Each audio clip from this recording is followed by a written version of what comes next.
নমস্কার বন্ধুরা, আজকে আমি আপনাদের জন্য নিয়ে এসেছি একদম খুব সহজভাবে তৈরি চকলেট কেকের একটা রেসিপি নিয়ে। তাহলে চলুন দেখে নিই রেসিপিটা। ডেচকি বা কড়াইতে নুন দিয়ে ঢাকা দিয়ে মাঝারি আছে 10 মিনিট মতন রেখে দেব। এবার একটা বাটিতে 1 কাপের 4 ভাগের 3 ভাগ মতন চিনি গুঁড়ো করে দেব আর দেব 2টো ডিম। ডিমটা কিন্তু রুম টেম্পারেচারের হওয়া দরকার, ফ্রিজে থাকলে কিন্তু বাইরে কিছুক্ষণ রেখে দেবেন ডিমটাকে দেওয়ার আগে। চিনি আর ডিমকে খুব ভালোভাবে ফেটাতে হবে। এরকম যদি হুইস্কার থাকে তাহলে খুব ভালোভাবে ফেটাবেন, আর যদি আপনাদের কাছে ইলেকট্রিক বিটার থাকে তাহলে তো সেটা দিয়ে ফেটালে খুবই ভালো হয়। গায়ে যতটা জোর আছে ততটা জোর দিয়ে কিন্তু ডিম আর চিনিকে ভালোভাবে ফেটাতে হবে। যাদের বাড়িতে ওভেন আছে তারা ওভেনে করার জন্য ওভেনটাকে 180 ডিগ্রি সেন্টিগ্রেড অথবা 355 ডিগ্রি ফারেনহাইটে 10 মিনিট মতন প্রিহিট করতে দেবেন। এখানে আমাদের ডিম খুব ভালোভাবে ফেটানো হয়ে গেছে চিনির সাথে। এবার আমরা 1 কাপে 4 ভাগের 1 ভাগ মতন দুধ দেব। দুধটা আগে থেকে ফুটিয়ে রেখে দেবেন, আর দুধটাও কিন্তু ঠান্ডা হলে হবে না, রুম টেম্পারেচারে হতে হবে। আর দেব 1/2 কাপ মতন সাদা তেল আর 1 চামচ ভ্যানিলা এসেন্স দিয়ে খুব ভালো করে ফেটিয়ে নেব। তারপরে এখানে আমরা দেব 1 কাপ ময়দা। ময়দাটাকে যদি পারেন তাহলে এইভাবে চালুনির সাহায্যে ভালো করে চেলে দিতে হবে।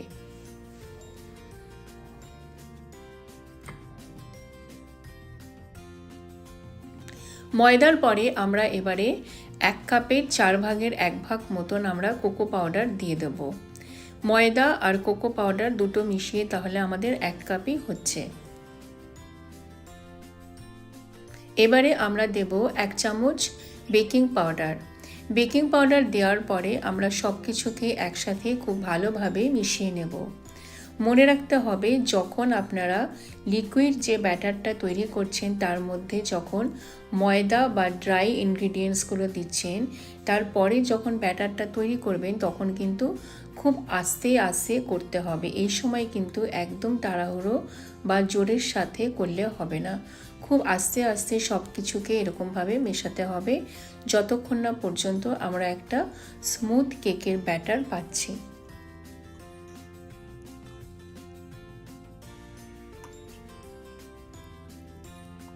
কেক বানানোর জন্য উপকরণের মাপ আর কিভাবে ফেটানো হচ্ছে এই দুটো কিন্তু খুব গুরুত্বপূর্ণ ভূমিকা পালন করে। এখন এইভাবে আস্তে আস্তে ব্যাটারটা আমরা তৈরি করছি এবং ব্যাটারের রঙটা কি সুন্দর একটা চকলেটের মতন হয়ে আসছে। একটা মসৃণ ব্যাটার তৈরি হয়ে যাবে তখন ব্যাটারের ওপরে ইংলিশে 8 লিখতে হবে। এটাকে বলা হয় কাট অ্যান্ড ফোল্ড প্রসেস। এইভাবে করলে পরে কেক খুব স্পঞ্জি হয়।